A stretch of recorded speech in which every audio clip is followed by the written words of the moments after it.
Top of the day, Facebook. I'm bringing YouTube on. Getting started. Great rising, Shayla. Okay. Let's go. Okay, I'm live on both places. Corey Spitz, Boker Tove. Good morning. Top of the day. That's wobble. All right, beautiful people. Okay, let's do this first. Okay. Tiffany, hey girl, hey.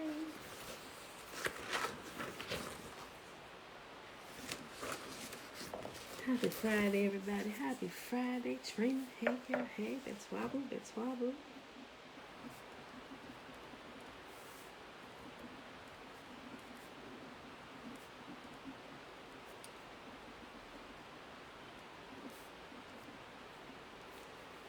Okay, listen here.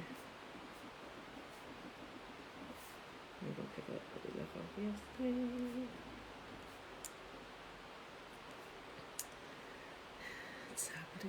Top of the day. All right, beautiful people. So let's go ahead and get started here.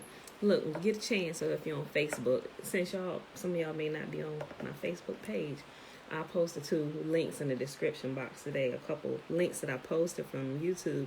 Peace and blessings, Aliyah. Peace and blessings. Let me tell y'all something. When I was working out this morning, I was on the treadmill. I was watching a couple of these videos. I was cracking up, especially the one by the Ark, right? He had me rolling with that popcorn. So if y'all hadn't had a chance to go watch that, you have to go watch it, right? And you'll see what I'm saying. It's about all the stuff that's going down and how if you actually read your Bible, if you actually read it, you will realize that it is truly a living book. And what we've been telling y'all that's going to start happening at the end of our captivity, some people have a wrong understanding of what the 400-year captivity meant, right? They thought, boom, right at the end, delivered. And it's a great thing that we're in Exodus, like whatever it seemed like since we've been reading, every section that we get on seems to be happening outside in the world. Like you can't make this stuff up. Like I didn't time that, right? And so we just happen now to be in the book of Exodus where we see all this stuff happening. So we know at the end of the captivity what begins to happen. The deliverer arises and the process of actually breaking us free begins, right? So I understand that it was at the very least 2 years from the time Moses came back to the time they were delivered. Actually, I think it was a little longer than 2 years, honestly, because if you add in the plagues, because the first time he went to go talk to Pharaoh, the first time he talked to him to the second time he talked to him, to tell him again, Yahuwah said, let my people go, there was a 2-year span between the first time and the second time he went before Pharaoh. And you can actually find that in the Book of Jasher because it gives a lot more detail on that. But anyway, so watch them 2 videos. And I'll post them. So I'm not going to harp on that too much. Just watch them. But the second one with the Ark, he had me cracking up, shaking that popcorn bag and stuff. I'm like, clearly, that's exactly what's happening. So you who's people just need to sit back and watch him work, like seriously. And we're going to see some crazy things beginning to happen out here in the world, right? So y'all just make sure y'all get in the Ark. Y'all get under the canopy of Yahuwah's protection and blessing and chill out while he working what he working out here to completely free his people, right? All right, so. All right, y'all. Happy Friday. It is January the 8th, 2021, day 45 of year 3 of reading through the books of the law and the prophets, and of the 3-year consecutive day count, day 714. Today, we are reading Exodus 7, 8, and 9, and the plagues begin today. So let's go ahead over here and do the Shema first. I ain't forget. I've been remembering the last couple of days, but I'm grateful that y'all pop it up, say Shema, just in case, because sometimes I'll start talking, and then I'll hop right into the reading without thinking. And even though I put reminders up here, it's just blended in with everything else because it's just been there for a few days, and it like blends into the background, so sometimes I don't see it. So I really appreciate you guys that actually drop it in the comment section and say Shema to keep me on track. I appreciate that. Hold on to it.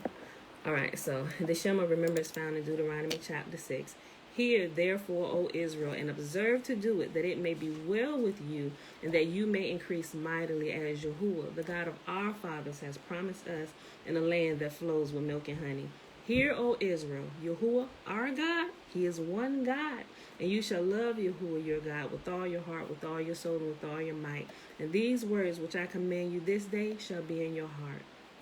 And you shall teach them diligently unto your children, and you shall talk of them when you sit in your house, and when you walk by the way, and when you lie down, and when you rise up. And you shall bind them for a sign upon your hand, which is action, and they shall be as frontlets between your eyes, your thoughts. Remember, thoughts drive action, y'all. And you shall write them upon the posts of your house and on your gates. Command your household in the ways of Yah. And Yahuwah commanded us to do all these statutes, to fear Yahuwah our God for our good always, that he might preserve us alive as it is this day. And it shall be our righteousness if we observe to do all these commandments before Yahuwah our God, as he has commanded us. All right. So let's... Shalom, shalom, Mom. Okay, y'all. So let me pull this up. All right, here. Open up Bible Gateway.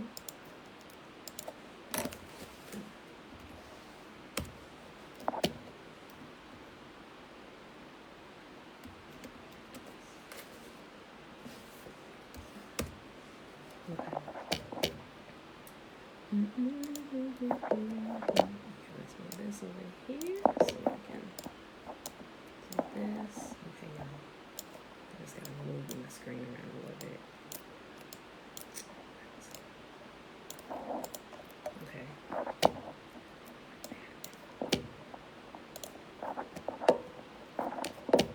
I'm sorry. That's acting. Scrolling. No. Why can't I minimize my screen? Hold on, I'm trying to keep YouTube up while I'm reading this. This is plucking my nerves already this morning. Okay, hold on. Let me try something else. Let me just close this and open back up. Sorry, y'all. I'm going to get this together.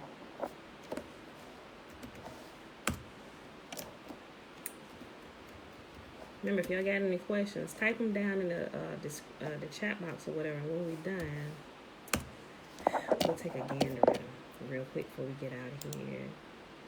Okay, did that work? What's going on here today with this? Okay, this. I guess I'm gonna just have to read it like this. Okay. This is weird. Okay. What in the world? I don't understand. I'm sorry, y'all. They must have did some updates to this. I cannot. Okay. Forget it. I'll figure it out later today. Okay. Let's start reading, y'all. I'm sorry. Let's see if I can move this one over. Okay, so I can do this one. Okay. Alright, that works a little better. Okay. I'm sorry, y'all. Exodus chapter 7. Then Yahuwah said to Moses, pay close attention to this. I will make you seem like God to Pharaoh, and your brother Aaron will be your prophet. Tell Aaron everything I command you, and Aaron must command Pharaoh to let the people of Israel leave his country. But I will make Pharaoh's heart stubborn so that I can multiply miraculous signs and wonders in the land of Egypt. So remember that, y'all. Remember, when their heart gets hardened, it's the working of Yah. He's doing it so he can perform great miracles on our behalf, so that we can see and we can be reminded just why he is called the mighty one of Israel, and so that the other nations can see too. It gives them an opportunity to repent and come up under his canopy of love and his protection. You know what? Moses' God is God.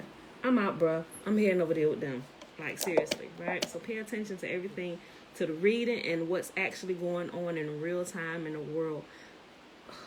I'm just telling you, it's so exciting to me. It really is. Even then, Pharaoh will refuse to listen to you, so I will bring down my fist on Egypt, Then I will rescue my forces. Remember, Yahuwah's people is an army. They refer to us as an army. Yahuwah also referred to us as an army, his forces. Then will I rescue my forces, my people, the Israelites, from the land of Egypt with great acts of judgment. When I raise my powerful hand to bring out the Israelites, the Egyptians will know that I am God. So Moses and Aaron did just as Yahuwah had commanded them. Moses was 80 years old, and Aaron was 83 when they made their demands to Pharaoh. Then Yahuwah said to Moses and Aaron, Pharaoh will demand, show me a miracle. When he does this, say to Aaron, take your staff and throw it down in front of Pharaoh, and it will become a serpent. So Moses and Aaron went to Pharaoh and did what Yahuwah had commanded them. Aaron threw his staff down before Pharaoh and his officials, and it became a serpent. Then Pharaoh called his own wise men and sorcerers, and these Egyptian magicians did the same thing with their magic. They threw down their staffs, which also became serpents. But then Aaron's staff swallowed up their staffs. But Pharaoh's heart, however, remained hard. He still refused to listen, just as Yahuwah had predicted. Then Yahuwah said to Moses, Pharaoh's heart is stubborn, and he still refuses to let the people go. So go to Pharaoh in the morning as he goes down to the river. Stand on the bank of the Nile and meet him there. Be sure to take along the staff that turned into a snake. Then announce to him, Yahuwah, the God of the Hebrews, has sent me to tell you, let my people go so they can worship me in the wilderness. Until now, you have refused to listen to him. So this is what Yahuwah says. I will show you that I am God. Look, I will strike the water of the Nile with this staff in my hand, and the river will turn to blood. The fish in it will die, and the river will stink. The Egyptians will not be able to drink any water from the Nile. Then Yahuwah said to Moses, tell Aaron, take your staff and raise your hand over the waters of Egypt, all its rivers, canals, ponds, and all the reservoirs. Turn all the water to blood. Everywhere in Egypt, the water will turn to blood, even the water stored in the wooden bowls and stone pots. So Moses and Aaron did just as Yahuwah commanded them. As Pharaoh and all his officials watched, Aaron raised his staff and struck the water of the Nile. Suddenly, the whole river turned to blood. The fish in the river died, and the waters became so foul that the Egyptians couldn't drink it. There was blood everywhere throughout the land of Egypt. But again, the magicians of Egypt used their magic, and they too turned water into blood. So Pharaoh's heart remained hard. He refused to listen to Moses and Aaron, just as Yahuwah had predicted. Pharaoh returned to his palace and put the whole thing out of his mind. Then all of the Egyptians dug along the riverbank to find drinking water, for they couldn't drink the water from the Nile. 7 days passed from the time Yahuwah struck the Nile. Exodus chapter 8. Then Yahuwah said to Moses, go back to Pharaoh and announce to him, this is what Yahuwah says. Let my people go so they can worship me. If you refuse to let them go, I will send a plague of frogs across your entire land. The Nile River will swarm with frogs. They will come up out of the river and into your palace, even into your bedroom and onto your bed. They will enter the houses of your officials and your people. They will even jump into your ovens and your kneading bowls. Frogs will jump on you, your people, and all your officials. Then Yahuwah said to Moses, tell Aaron, raise the staff in your hand over all the rivers, canals, and ponds of Egypt, and bring up frogs all over the land. So Aaron raised his hand over the waters of Egypt, and frogs came up and covered the whole land. But the magicians were able to do the same thing with their magic. They too caused frogs to come upon the land of Egypt. Then Pharaoh summoned Moses and begged, plead with Yahuwah to take away the frogs from me and my people. I will let your people go so they can offer sacrifices to Yahuwah. You set the time, Moses replied. Tell me when you want me to pray for you, your officials, and your people. Then you and your houses will be rid of the frogs. They will only remain in the Nile River. Do it tomorrow, Pharaoh said. I'm like, bruh, y'all being tormented today. Why tomorrow? But all right, Moses replied, it will be as you have said. Then you will know that there is no one like Yahuwah, our God. The frogs will leave you and your houses, your officials and your people. They will remain only in the Nile River. So Moses and Aaron left Pharaoh's place, and Moses cried out to Yahuwah about the frogs he had inflicted upon Pharaoh. And Yahuwah did just what Moses had predicted. The frogs in the houses, the courtyards, and the fields all died. The Egyptians piled them into great heaps, and such a terrible stench filled the land. But when Pharaoh saw that relief had come, he became stubborn. He refused to listen to Moses and Aaron, just as Yahuwah had predicted. So Yahuwah said to Moses, "Tell Aaron, raise your staff and strike the ground. The dust will turn into swarms of gnats throughout the land of Egypt." So Moses and Aaron did just as Yahuwah had commanded them. When Aaron raised his hand and struck the ground with his staff, gnats infested the entire land, covering the Egyptians and their animals. All the dust in the land of Egypt turned into gnats. Pharaoh's magicians tried to do the same thing with their secret arts, but this time they failed. The gnats covered everyone, people and animals alike. Yuck. Now y'all know how annoying gnats can be. If y'all got fruit that sits out a little long, especially in the summertime, you have to be very, very careful. So as I've been learning that with my fruits, I'm very careful to keep my fruit covered in a way that gnats don't come. But it's still maybe a couple that get in, but there is a solution to get rid of gnats. I mean, not this big swarm, but in your kitchen, they're drawn to apple cider vinegar. Put it in like a small little container with just a drop of dish detergent. The gnats are drawn to the smell. They land on it and they can't get out. And all the gnats will be drawn to that, and voila, they're gone. But that ain't gonna get rid of these right here. So, but I just wanted to say that just in case. Okay. Then Yahuwah told Moses, "Get up in the morning and stand in Pharaoh's way as he goes down to the river. Say to him, this is what Yahuwah says: let my people go so they can worship me. If you refuse, then I will send swarms of flies on you, your officials, your people, and all the houses. The Egyptian homes will be filled with flies, and the ground will be covered with them. But this time, I will spare the region of Goshen where my people live." And this is where the separation comes in. Remember, we talked about, I was looking like, okay, is this the separation? I was looking at COVID. I'm like, is this the separation of Yahuwah's people? No, COVID was not the separation of Yahuwah's people. It should be getting your attention. Wake up, people. Wake up. Pay attention to the time. But it's not. The COVID is not the separation, right? So we're still watching for the separation of the plagues is falling to where we won't be affected, right? It's coming. I'm telling y'all it's coming. Nikki, betwabu. And Yahuwah did just as he said. A thick swarm of flies filled Pharaoh's palace and the houses of his officials. The whole land of Egypt was thrown into chaos by the flies. Pharaoh called for Moses and Aaron. "All right, go ahead and offer sacrifices to your God," he said, "but do it here in this land."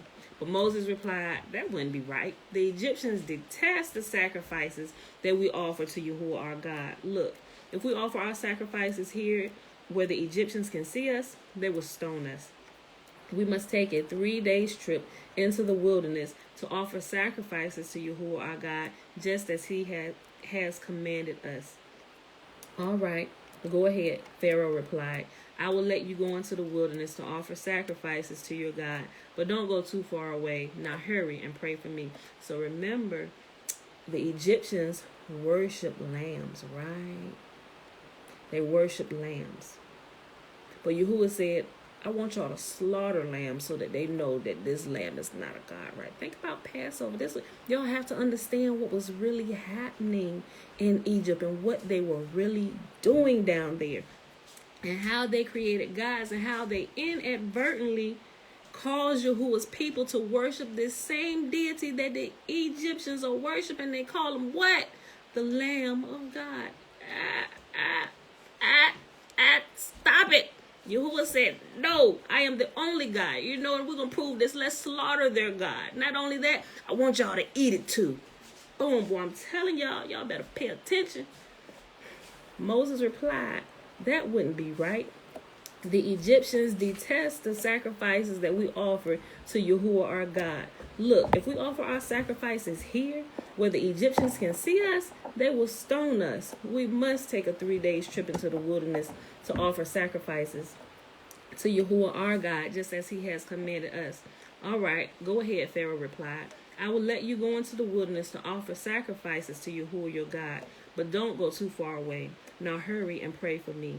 Moses answered, as soon as I leave you, I will pray to Yahuwah, and tomorrow the swarms of flies will disappear from you and your officials and all your people. But I'm warning you, Pharaoh, don't lie to us again and refuse to let the people go to sacrifice to Yahuwah.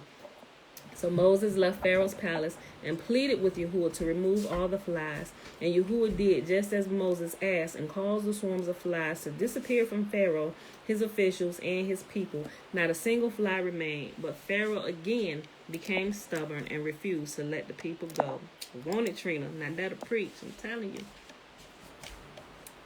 Last chapter in Exodus, then we're going to hop over back in the Legends of the Jews and we're going to start filling in some waters. Exodus chapter 9. Go back to Pharaoh, Yahuwah commanded Moses. Tell him, this is what Yahuwah, the God of the Hebrews, says. Let my people go so they can worship me.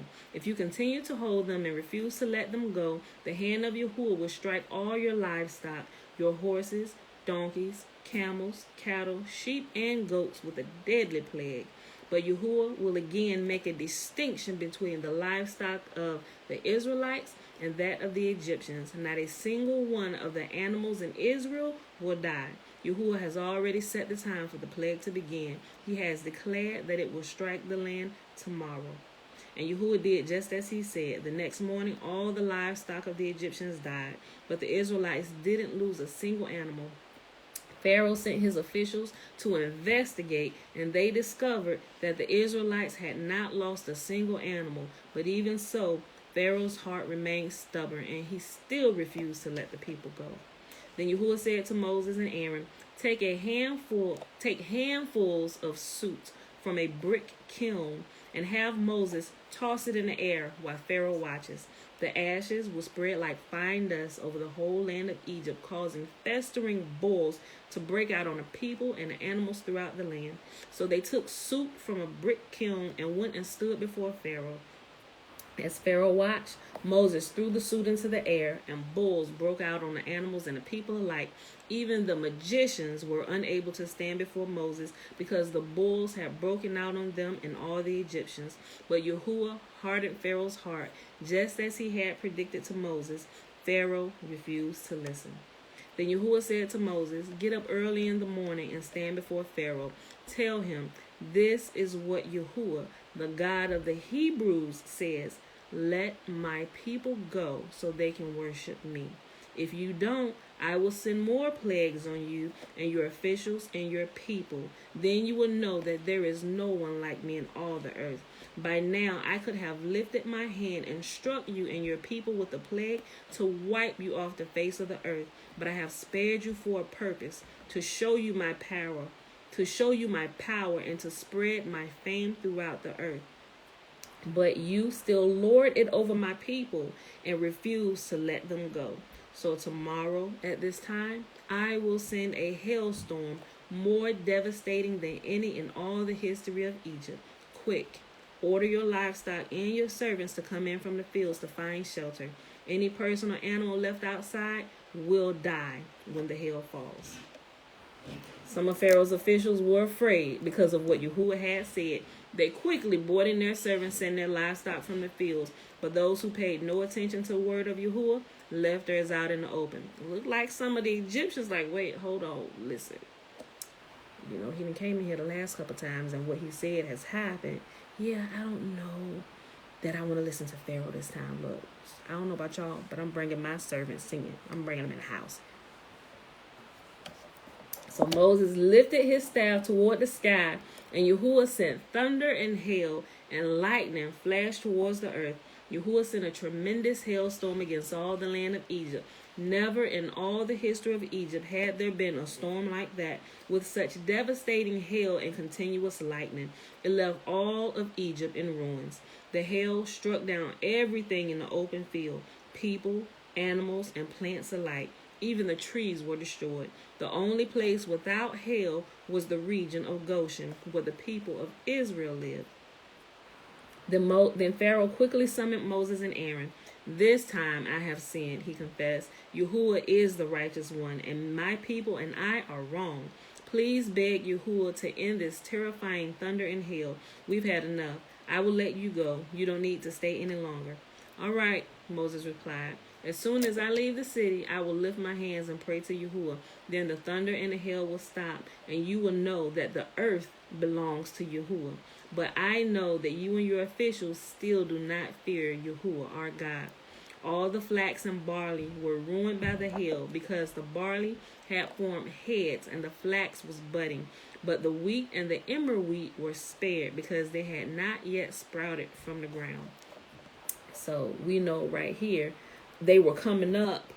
If we know about keeping Yahuwah's feast, I think it mentioned this for a purpose, because we know we're coming up on first fruits soon. And so the first fruits and stuff will begin, they'll start preparing to come through, right? The barley harvest, and they're offered that, right? Because we know they left out, and it was the first month, and they celebrated Passover in the wilderness, right? So if you pay attention to all the small details, everything will start clicking and falling into proper place, right?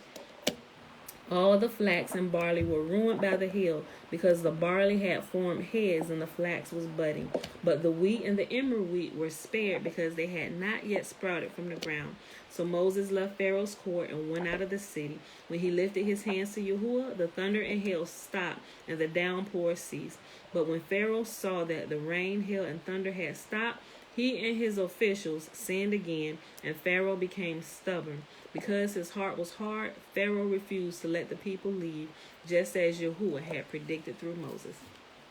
Okay, y'all. So that is our reading for today in Exodus, and we'll pick them plagues back up in the morning. But let's hop on over here to Legends of the Jews, starting where we left off at yesterday, on page 212. If you have the same book I have, if you have the smaller version, which means less words fit on the page, so the page numbers are different, but it's volume 2, in the section Moses rescued by Gabriel. Yeah, Moses rescued by Gabriel. Okay, y'all. When Moses was in, and remember, although we're past this point in Exodus now, we're still going to read it through, because the rest of this, like I said yesterday, it fills out Exodus, Leviticus, Numbers, and Deuteronomy. So we're not going to skip anything. We're just going to go through. So we're going to actually get to the plagues in a couple days. I know we're going to be been past them, and they're going to already be in the wilderness by the time we get to the plagues in here. But I think it's good that you hear all the details. You have to hear it, especially because the day we're in. You have to hear it, because it's going to build your faith, and you can watch things that are happening the same exact way. Okay. When Moses was in the third year, Pharaoh was dining one day. When Moses was in his third year, Pharaoh was dining one day, and the queen, Alphar Anit, was at his right hand, his daughter Bithia, with the infant Moses upon her lap at his left, and Balaam, the son of Beor, together with his 2 sons and all the princes of the realm, sitting at the table in the king's presence. It happened that the infant took the crown from off of the king's head and placed it on his own head. When the king and the princes saw this, they were terrified, and each one in turn expressed his astonishment. The king said unto the princes, What speak you, and what say you, O ye princes, on this matter? And what is to be done to this Hebrew boy on the account of this act? Balaam spoke, saying, Remember now, O my lord and king, the dream which thou did have many days ago, and how thy servant interpreted unto thee. Now this is a child of the Hebrews, in whom is the spirit of Yahuwah. Let not my lord the king imagine in his heart that being a child he did the thing without knowledge. For he is a Hebrew boy, and wisdom and understanding are with him. And let me tell y'all something. I am so excited about when Yahuwah completely pours that back out on us, because that's an inheritance. Think about it. If you go through and you read some of this stuff, we were more knowledgeable. Yahuwah's people, like the spirit of Yahuwah just rested in us from the time of the womb all the way to the time they actually went into eternity, and they did supernatural things. They could see way further and could understand so many more things than a lot of the other nations, and that was a blessing that Yahuwah had set on his people. That was one of his gifts to them, and it was a constant thing, not just a little here and a little there, but on all of them, right? So that's why they killing all the boys. Like, think about how they let's not get into it. I'm gonna read. For he is a Hebrew boy, and wisdom and understanding are with him. Although he is yet a child, and with wisdom he has done this, and chosen unto himself the kingdom of Egypt. For this is the manner of all the Hebrews, to deceive kings and their magnates, to do all things cunningly, in order to make the kings of the earth and their men to stumble. Surely knowest that Abraham, their father, acted thus, who made the armies of Nimrod, king of Babel, and of Abimelech, king of Gerar, to stumble. And he possessed himself of the land, and of the children of Heth, and the whole realm of Canaan. Their father Abraham went down into Egypt, and said of Sarah his wife, she is my sister, in order to make Egypt and its king to stumble. His son Isaac did likewise when he went to Gerar, and he dwelt there, and his strength prevailed over the army of Abimelech, and he intended to make the kingdom of the Philistines to stumble by saying that Rebekah, his wife, was his sister. Jacob also dealt treacherously with his brother. So notice how the other nations look at us. When Yahuwah leads us to do a thing, it's because of, true indeed, he said, I'm going to give you this land. But the other nations knew that. They said the Hebrews are treacherous. Everything they do is to possess everything we got. So that's why they treat us like they do. Like they don't trust us at all. And that's, we can still see that even in captivity, when all them gifts was taken away from us, they still don't trust us. They still don't trust us. And Yahuwah made it to be that way. Jacob also has dealt treacherously with his brother, and took his birthright and his blessing from him. Then he went to Padan Aram to Laban, his mother's brother, and he obtained his daughter from him cunningly, and also his cattle and all his belongings, and fled away and returned to the land of Canaan, his father. His sons sold their brother Joseph, and they went down into Egypt and became a slave, and he was put in prison for 12 years until the former Pharaoh delivered him from the prison and magnified him above all the princes of Egypt on the account of his interpreting the king's dream. When Yahuwah caused a famine to descend upon the whole world, Joseph sent for his father, and he brought him down to Egypt. And he brought him down into Egypt, his father, his brethren, and all his father's household, and he supplied them with food without pay or reward, while he acquired Egypt, and made slaves of all its inhabitants. Now therefore, my Lord and King, behold, this child has risen up in their stead in Egypt, to do according to their deeds, and make sport of every man, be he king, prince, or judge. And man, they talking about the baby Moses, sitting on the mama lap. So Moses, y'all know, think about kids, right? Y'all say y'all sitting at dinner, somebody holding a baby on their lap, bouncing or whatever, and say somebody sitting beside them that got something that catches the child's eye, a scarf or something. But in this situation, it just happened to be the king's crown on his head, So he reached over and grabbed the king's crown, and he put it on his own head. And that scared everybody, scared the daylights out of everybody. Now they're going through this whole history lesson, making sure the king understand. Look, and they all knew he was a Hebrew. They mentioned, they said, this Hebrew boy, they all do this. They was mad. They didn't really want to keep him in there. But Bithia, she was honest. She hid him for a while, but they realized when he was a Hebrew, they started side-eyeing to keeping an eye on him. And when he did that, they said, oh no, Egypt is in trouble. Now therefore, my Lord King, behold, this child has risen up in their stead in Egypt, to do according to their deeds, and make sport of every man, be he king, prince, or judge.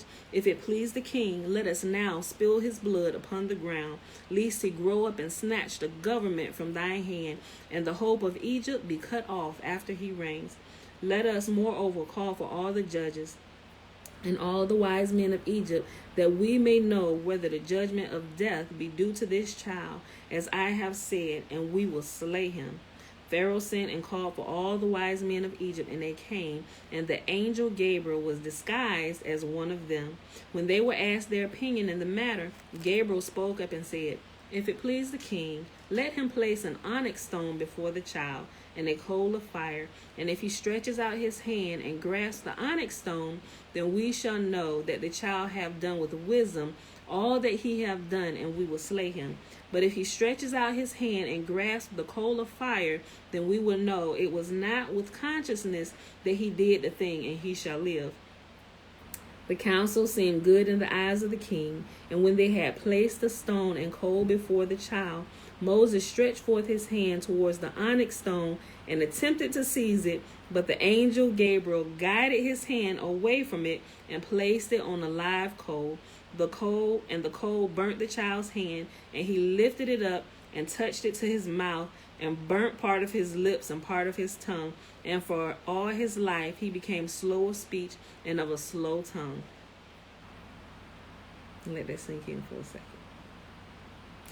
Seeing this, the king and the princes knew Moses had not acted with knowledge in taking the crown from off the king's head, and they refrained from slaying him. Yahuwah himself, who protected Moses, turned the king's mind to grace, and his foster mother snatched him away, and she had him educated with great care, so that the Hebrews depended upon him and cherished the hope that great things would be done by him. But the Egyptians were suspicious of what would follow from such an education as this. At great cost, teachers were invited to come to Egypt from neighboring lands to educate the child Moses. Some came of their own accord to instruct him in the sciences and the liberal arts. By reason of his admirable endowments of mind, he soon excelled his teachers in knowledge. Yes, that's exactly why he said he doesn't speak well. Yes, that is awesome, ain't it? Man, let me tell you. Y'all just keep listening.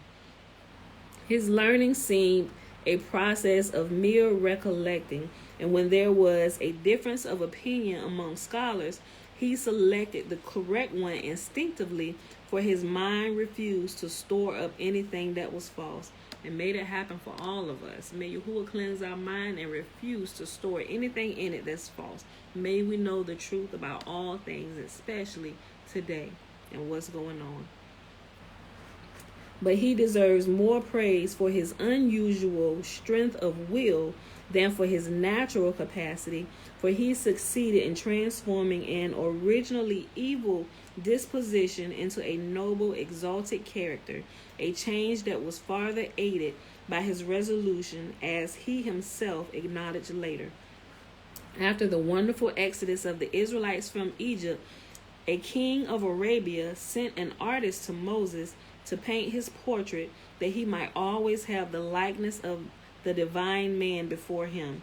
The painter returned with his handiwork, and the king assembled his wise men, those in particular who were conversant with the science of physiognomy. Physiognomy.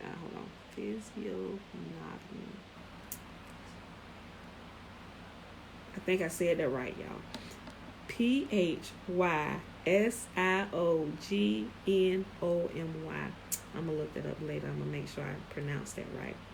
I know I'll be screwing some of these words up, but forgive me, y'all. In particular, those who were conversant with the science of physiognomy. He displayed the portrait before them and invited their judgment upon it. The unanimous opinion was that it represented a man covetous, haughty, sensual, in short, disfigured by all possible ugly traits.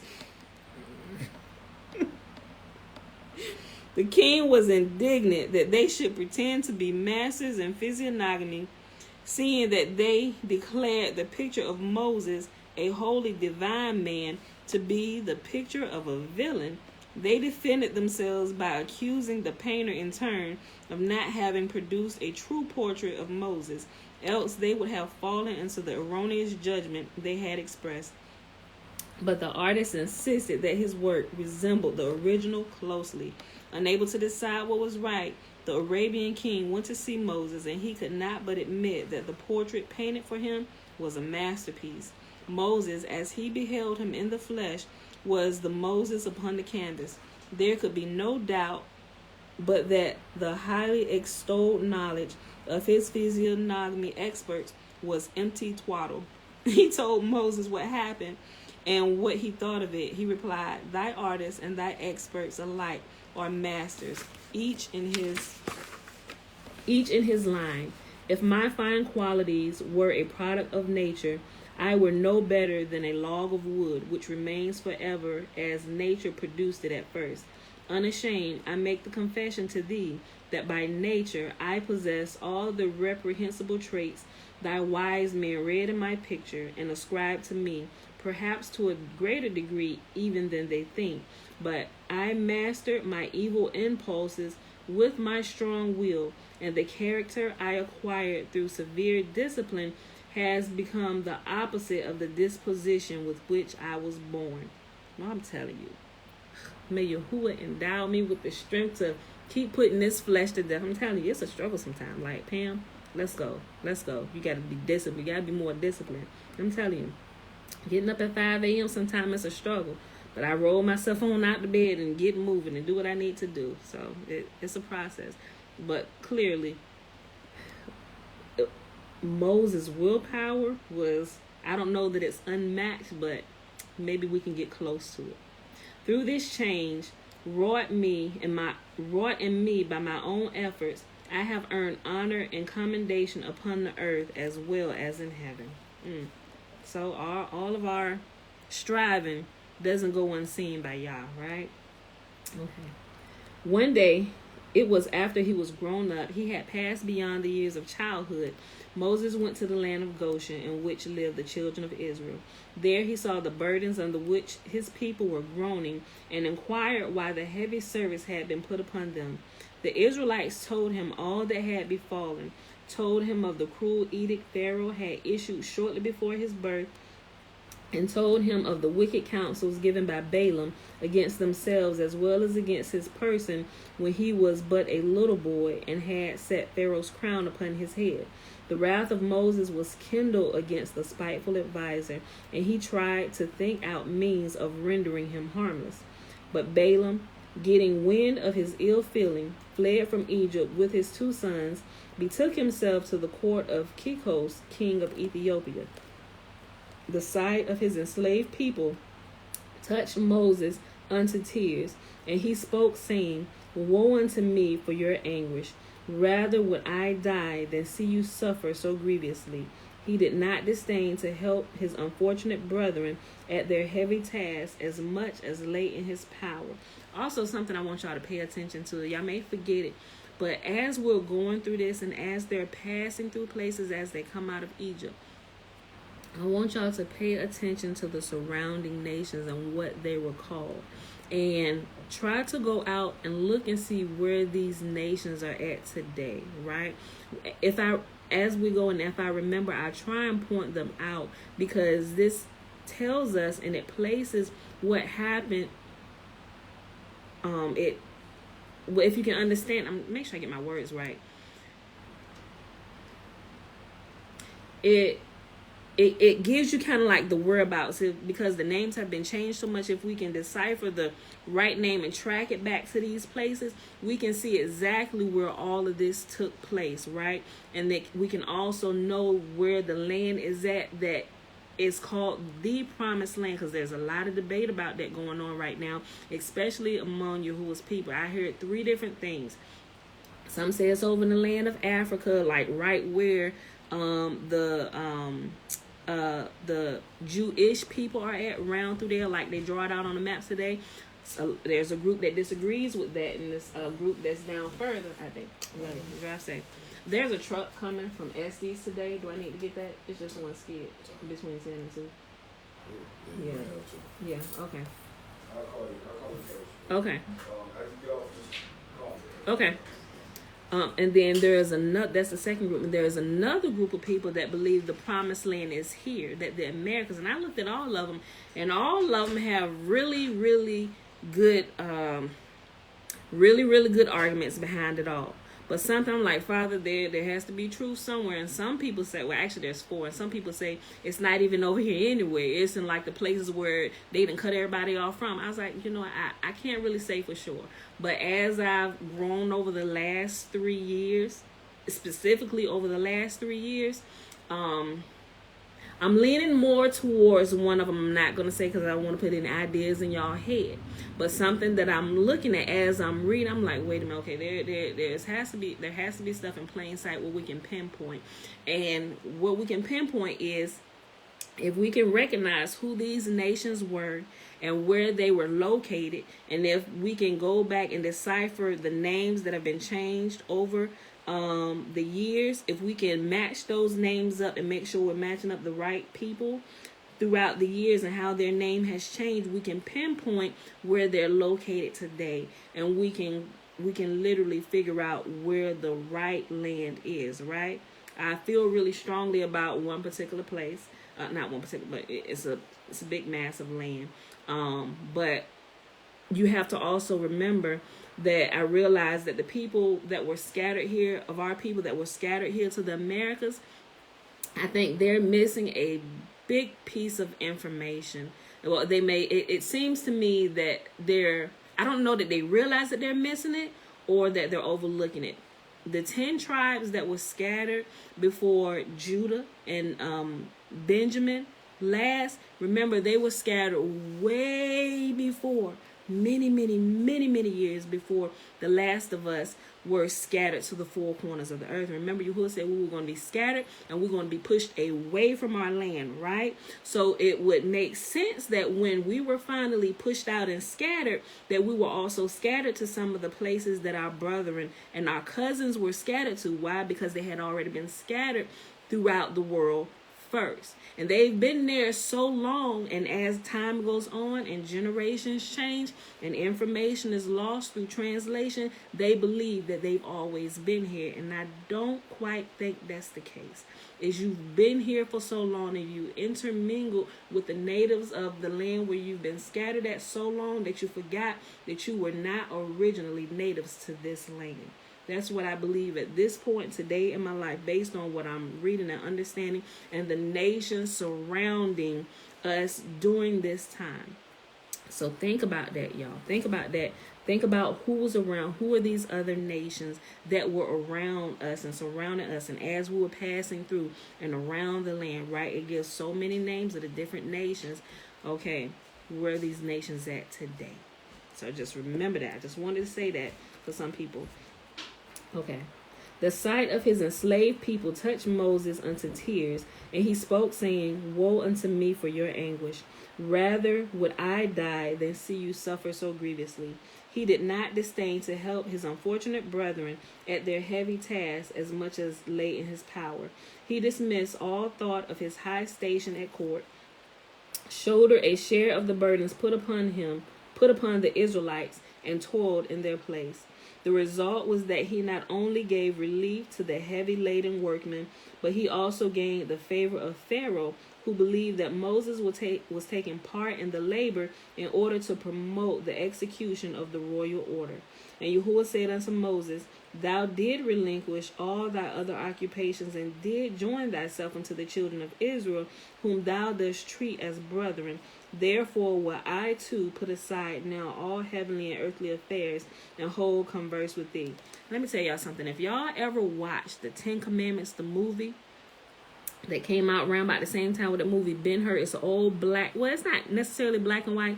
It is some color, but it's old. I think it was, I want to say it was like the 80s when it came out. Ma, if you remember, post the year. But that particular Moses, I forget the guy's name. The Caucasian people playing all the parts and stuff, right? They knew some of this stuff, right? Because some of the stuff, and I used to watch that every year. So I'm like, okay, how did they know that Moses actually did this? Because we don't read that in the canonized version of the Bible. Neither can you find that in the Apocrypha. So we know that they have other scrolls, because that part in that movie in the 10 Commandments where Moses left from his high place in Egypt, and he actually went down there and he made himself look like a slave and got there in the tar pits. How did they know that? How did they know that happened? And they depict, thank you, Charlton Heston. Thank you, Nikki. That was his name.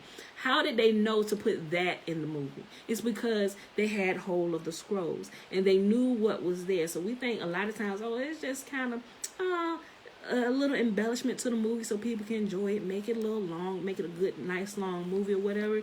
No, they have the scrolls and they're adding in truth, and it throws us off because they change the nationality of the people and they change up a few things. But if you're familiar with the scrolls and ancient history, you can clearly see when they're flaunting the truth in front of our faces, and they change a few things to throw people off. They change the color of the people, so it's like, oh, it's a good movie, not realizing they're laughing at us and they're playing our story in front of our face, and we didn't have the scrolls, so we're not picking up on it. Just think about it. It wasn't time, because we had to finish out the time of our captivity. So now with all this truth coming to light, and we're realizing, wait a minute, you have been mocking us this entire time. But now that we know, we can call on our mighty one. Y'all put aside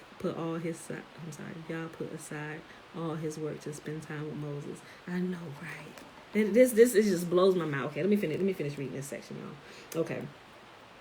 Thou didst relinquish all thy other occupations, and did join thyself unto the children of Israel. I missed that whole part. And Yahuwah said to Moses, Thou did relinquish all thy other occupations, and did join thyself unto the children of Israel, whom thou did treat as brethren. Therefore I too will put aside now all heavenly and earthly affairs, and hold converse with thee. Moses continued to do all he could to alleviate the suffering of his brethren to the best of his ability. He addressed encouraging words to them, saying, My dear brethren, bear your lot with fortitude. Do not lose courage, and let not your spirit grow weary in the weariness of your body. Better times will come, when tribulation shall be changed into joy. When tribulation shall be changed into joy. Clouds are followed by sunshine, storms by calm, and all things in the world tend toward their opposites, and nothing is more inconstant than the fortunes of men. The royal favor which the king accorded him in ever-increasing measure, he made use to lighten the burden laid upon the children of Israel. One day he came into the presence of Pharaoh and said, O my Lord, I have a request to make of thee, and my hope is that thou wilt not deny it. Speak, replied the king. It is an admitted fact, said Moses. Listen, y'all, this weekend, I'm going to post a link here. Hopefully it's a free version on YouTube. Y'all have to go watch the 10 Commandments, because this is another part that they put in there that it is also not in the Bible, but it's in the movie. Clearly, because they had a copy of the scrolls. Remember the part in there where it says, what is this? Now they're calling Moses the Savior. You're giving them a rest day and everything. And that what's going to happen next? Now you're going to be leading the people out of here. Y'all got to go watch that. I know it's pretty long. I think it's like almost 3 hours long, but put it on. I'm telling you. Or just skip to places so you can see what I'm talking about. That's coming right out of the old scrolls, right? Listen. Speak, replied the king. It is an admitted fact, said Moses, that if a slave is not afforded rest at least one day in the week, he will die of overexertion. Thy Hebrew slaves will surely perish unless thou accordest them a day of cessation from work. Pharaoh fulfilled the petition preferred by Moses, and the king's edict was published in the whole land of Egypt and in Goshen as follows. To the sons of Israel, thus saith the king, do your work and perform your service for 6 days, but on the 7th day you shall rest. On it ye shall do no labor. Thus shall ye do unto all times, according to the command of the king and the command of Moses, the son of Bithiah. Even before they left out, what happened, y'all? What happened? Yahuwah's people started returning to his law, statutes, and his commands. He even got the king of Pharaoh telling them, y'all, stop working and y'all need to rest. That's why we're putting into practice. We're going to rest on the 7th day, right? Because before they go out, Yahuwah is preparing them to come meet him in the wilderness, y'all. If y'all ain't picked it up, we are preparing to meet our mighty one. Turn back to these laws, these statutes, and commands. Okay. And the day appointed by Moses was, as the day of rest was Saturday, later given to Yahuwah by Israel as its Sabbath day. And we know, we ain't going to get into all that, but we know it's the 7th day, right? They put in here Saturday, but it's the 7th day, right? Okay. While Moses abode in Goshen, an incident of great importance occurred. To superintend the service of the children of Israel, an officer from among them was set over every 10, and 10 such officers were under the surveillance of an Egyptian taskmaster. One of these Hebrew officers, Dathan by name, had a wife, Shelomith, the daughter of Dibri of the tribe of Dan, who was of extraordinary beauty, but inclined to be very loquacious. Whenever the Egyptian taskmaster set over her husband came to their house on business connected with his office, she would approach him pleasantly and enter into conversation with him. The beautiful Israelitish woman enkindled a mad passion in his breast, and he sought and found a cunning way of satisfying his lustful desire. One day he appeared at the break of dawn at the house of Dathan, roused him from his sleep, and ordered him to hurry his detachment of men to their work. The husband scarcely out of sight, he executed the villainy he had planned and dishonored the woman. And the fruit of this illicit relation was the blasphemer of the name whom Moses ordered to execution on the march through the desert. At this moment, when the Egyptians slipped out of Shelomith's chamber, Dathan returned home. Vexed that his crime had come to the knowledge of the injured husband, the taskmaster goaded him on to work with excessive vigor and dealt him blow after blow with the intention to kill him. Young Moses happened to visit the place at which the much abused and tortured Hebrew was at work. Dathan hastened toward him and complained of all the wrong and suffering the Egyptian had inflicted upon him. Full of wrath, Moses, whom the Holy Spirit had acquainted with the injury done the Hebrew officer by the Egyptian taskmaster, cried out to the latter, saying, "Not enough that thou hast dishonored this man's wife, thou aimest to kill him too?" And turning to Yahuwah, he spoke further, "What will come of thy promise to Abraham, that his posterity shall be as numerous as the stars, if his children are given over to death? And what will become of the revelation on Sinai, if the children of Israel are exterminated?" Moses wanted to see if someone would step forward and, impelled by zeal for the cause of Yahuwah and for Yahuwah's law, would declare himself ready to avenge the outrage. He waited in vain. Then he determined to act himself. Naturally enough, he hesitated to take the life of a human being. He did not know whether the evildoer might not be brought to repentance and then lead a life of pious endeavor. He also considered that there would perhaps be some among the descendants to spring from the Egyptian for whose sake their wicked ancestor might rightfully lay claim to clemency. The Holy Spirit allayed all his doubts. He was made to see that not the slightest hope existed that good would come from either the malefactor himself or from any of his offspring, which we also hear when Yahuwah destroyed Sodom and Gomorrah. He said he's looked all through time, and he said this particular place will never change, and none of their offsprings will ever change. That's why we're going to go ahead and destroy it now. Nobody is going to turn. And Yahuwah sees the end from the beginning, and he knew no one righteous would arise from this place, nor any of their offspring. Same thing here. He was made to see that not the slightest hope existed that good would come from either the malefactor himself or from any of his offspring.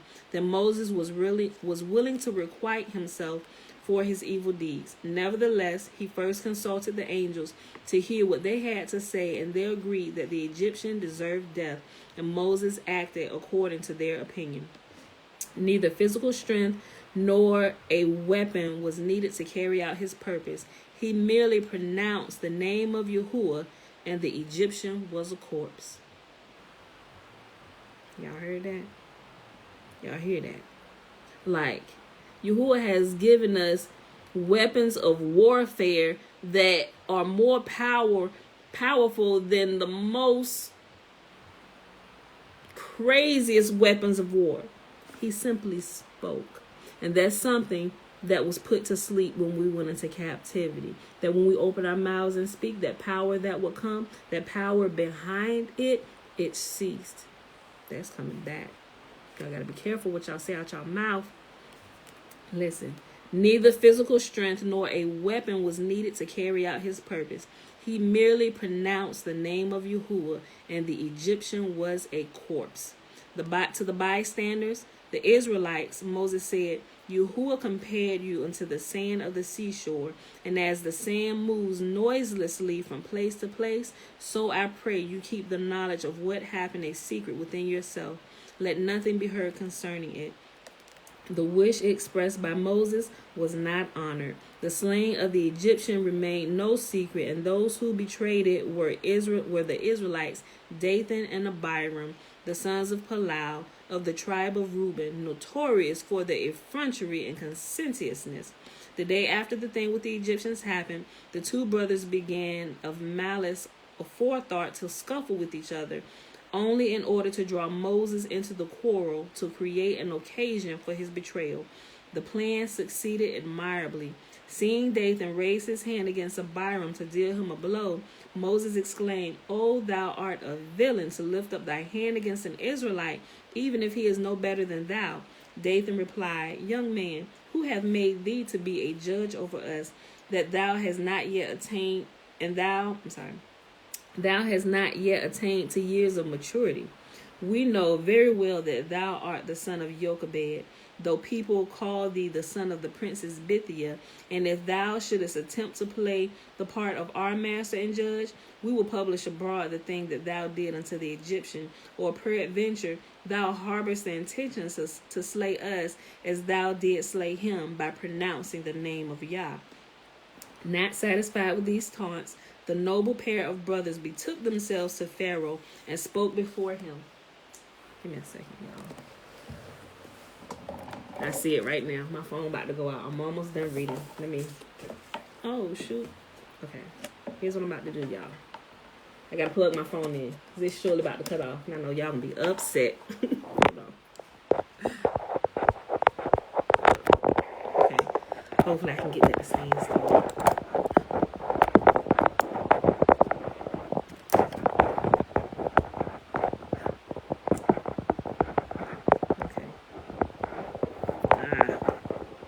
This is not going to work. Hold on, let me see. Let me try this. Okay, that works. Oh, I gotta be careful. Okay. Alright, I can't move so fast. Alright. Let me find my spot. Okay, y'all, I'm almost done. Literally, I got a few more sentences.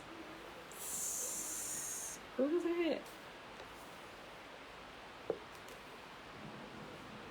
Okay. We know very well that thou art the son of Jochebed, though people call thee the son of the princess Bithia. And if thou shouldest attempt to play the part of our master and judge, we will publish abroad the thing that thou did unto the Egyptian, or peradventure thou harborest the intention to slay us as thou didst slay him by pronouncing the name of God.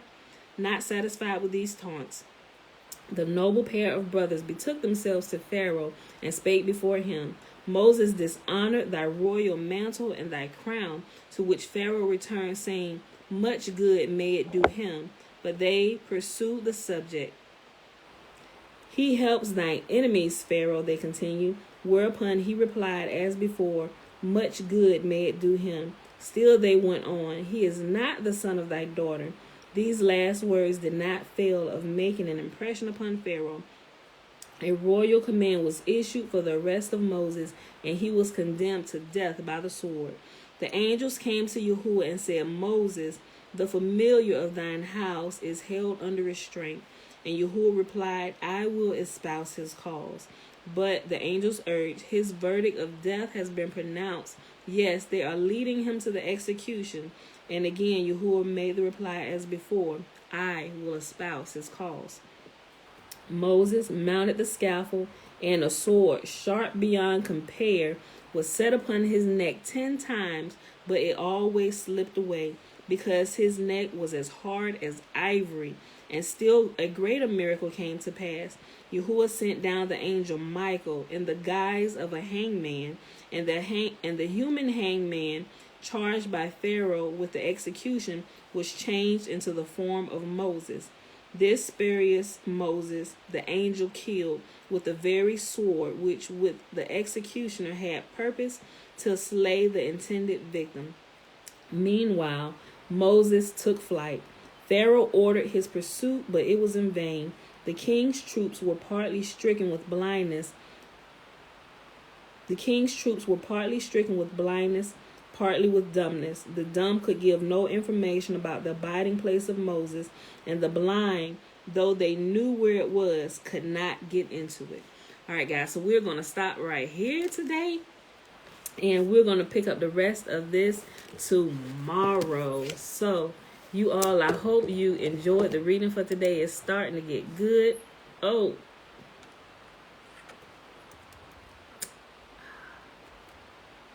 man, I just looked up and saw y'all couldn't hear me. Can y'all hear me now? Let me tell y'all what happened. Boy, I tell you.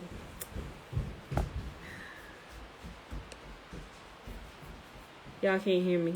Can y'all hear me now? Can you hear me now? YouTube. Hold on, y'all. Can y'all hear me now? Apparently, y'all still can't. So let me undo what I did here. Hold on. I'm going to unplug my phone.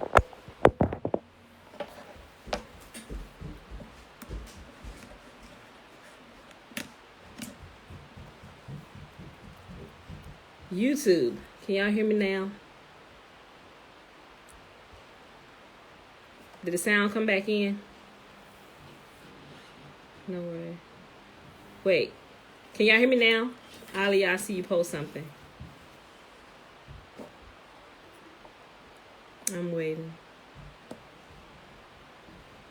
Can y'all hear me? YouTube, can y'all hear me? No? I'm sorry. Man, y'all missed the last couple cents. I don't know. I'm sorry. I don't know what's going on with YouTube today, y'all. My sound went out. I think it went out when I unplugged the charging port to plug in my phone. So they missed like the last few sentences that I just read. Can y'all hear me now? Can y'all hear me now? Testing. Can y'all hear me now? Oh, that sucks. Hold on. I plugged it back in. They still can't hear me. Oh, man. I'm sorry, y'all. Okay, well, y'all, we done. I'm going to figure this out. Hold on. Let me type them message.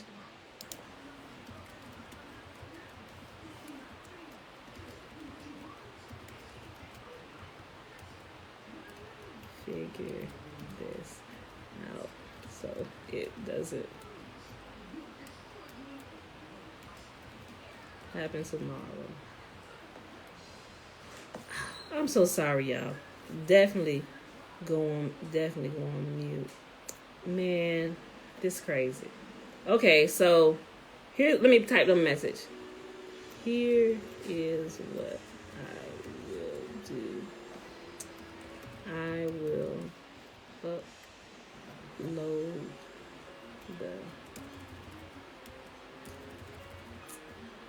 I give y'all a link to the Facebook video.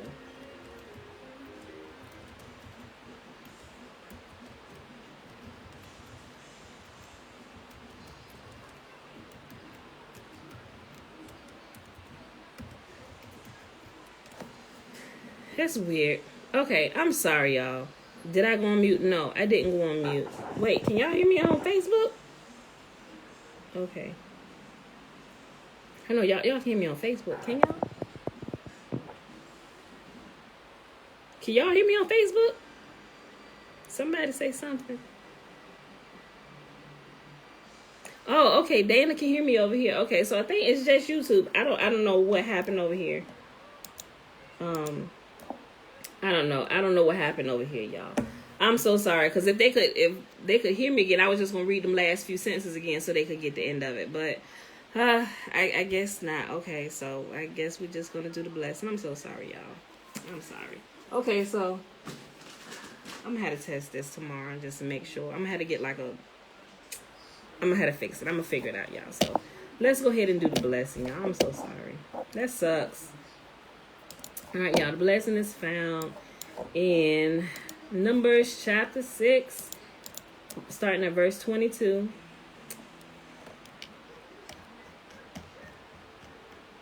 all the way to the end of the chapter. Verse 27, remember the first 21 verses is the Nazirite vow. And Yahuwah spake unto Moses, saying, Speak unto Aaron and unto his sons, saying, On this wise you shall bless the children of Israel, saying unto them, May Yahuwah bless us and keep us. May Yahuwah make his face to shine upon us and be gracious unto us. Yahuwah lift up his countenance upon us and give us his peace. And they shall put my name upon the children of Israel, and I will bless them. All right, beautiful people. All right, so I'm going to post this. And I'll put the time marker in so you can just jump right to the part where it cut off. All right. And I got another YouTube channel too, like my backup one. Just in case shenanigans happen and they cut me off. And I'll put that link in there for that too. So either way, you can listen to the rest of it on the other one, because the video from Facebook is uploaded to that one because we're not live on that channel. So that video I have it all. All right, y'all. I'm so sorry. All right, we out of here. I love y'all, and I see y'all bright and early in the morning. Peace.